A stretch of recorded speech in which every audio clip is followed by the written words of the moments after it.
Big time cold bringing a big time effort to try to keep warm. This time last night we heard the pitch from power companies: take it easy so we don't face blackouts or brownouts. It appears to have worked. TVA setting an on-time power demand record this morning, and that's even after people across the Tennessee Valley were asked to conserve electricity. We think it shows our investments over the last couple of years, particularly since Winter Storm Elliott in December of 2022, certainly paid off. We invested more than $430 million in fiscal year 24 alone to harden, weatherize, winterize the system to make sure that everything was prepared as possible for a peak demand period like we saw this morning. While the requests have been lifted, KUB hopes customers will keep conserving energy when possible. And with the temperatures dropping overnight, several local churches will continue to serve as warming centers for those in need. These centers will be open to anyone who needs a warm place to stay when temperatures drop below 25. Running through that list once again for you: Fountain City United Methodist, Vestal United Methodist, Magnolia Avenue United Methodist, Cokesbury Church, and Honey Rock Church. There is also an overflow site at the Salvation Army along North Broadway. Well, tragedy makes the next slot on our list for you tonight with another deadly school shooting. It happened this morning in Nashville. Tonight, a 16-year-old girl is dead. Two others recovering from injuries. The 17-year-old shooter is dead, and the community is trying to cope. Right now, a vigil is underway, organized by city leaders for residents to gather and grieve together. This is what Jesus modeled. He modeled community, so we didn't want to waste time. Our team here at the church has always been ready for whatever happens, good or bad. So this is what they do 365 days of the year, to be ready to do ministry. You know, parents rushed to the side of the shooting at Antioch High School today, hoping to reunite with their children as SWAT officers surrounded the school, even busting through a shed in search of information. A student who witnessed the shooting and was also a neighbor of the suspect talked with our Nashville affiliate about her experience.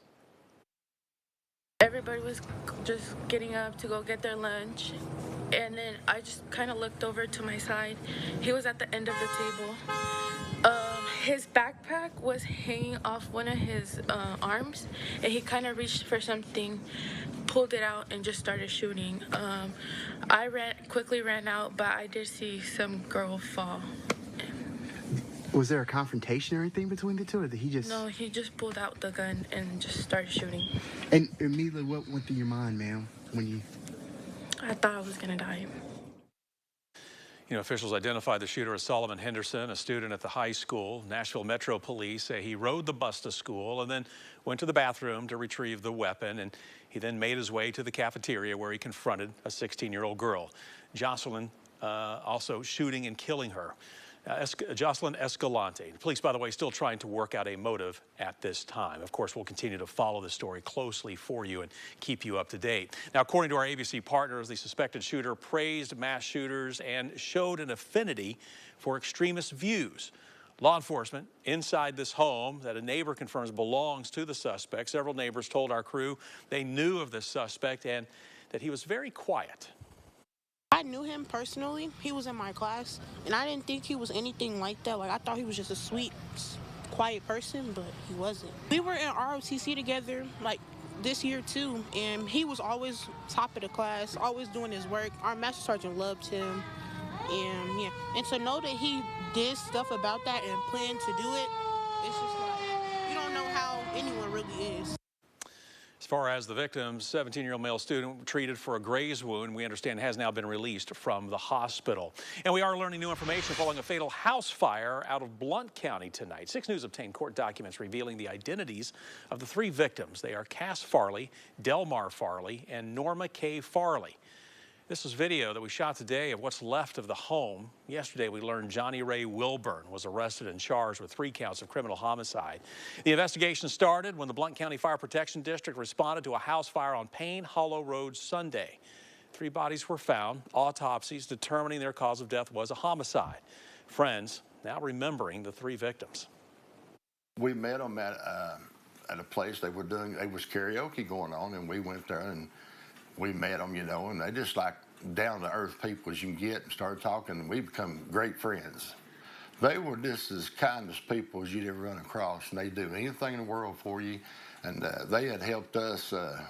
We've known them for about 10 years. Jenna Ray Wilburn's next court appearance is coming up on Monday. New information in the death of a woman found dead in the back of her husband's Jeep. Just in the last few minutes, we've learned that Warren County's district attorney has now taken over this investigation. That's where the district attorney says the victim was killed. Fentress County investigators have been handling this case since that's where the victim's body turned up. And we're learning that a 911 call from the suspect's brother brought deputies out to that home on Banner Springs Road with suspect Nathan Wilson reportedly threatening to harm himself. Now tonight, Nathan Wilson is being held in Fentress County on a charge of abuse of a corpse. DA Chris Stanford says he expects that charge will be dropped as Wilson is sent back to McMinnville to face trial. There, he's already facing the same charge along with evidence tampering and criminal homicide. Investigators claim Nathan Wilson admitted hitting his wife with a car late Friday night and then taking her body to Jamestown. According to the DA, an autopsy found injuries to Amber Wilson that would seem to match that explanation. Today, we heard from Amber Wilson's family members. Amber's brother telling 6 News she leaves behind 2 children. Reagan and Savannah were her world. She had nieces and nephews that she adored, and she would flutter in and out of our lives on a constant, day to day.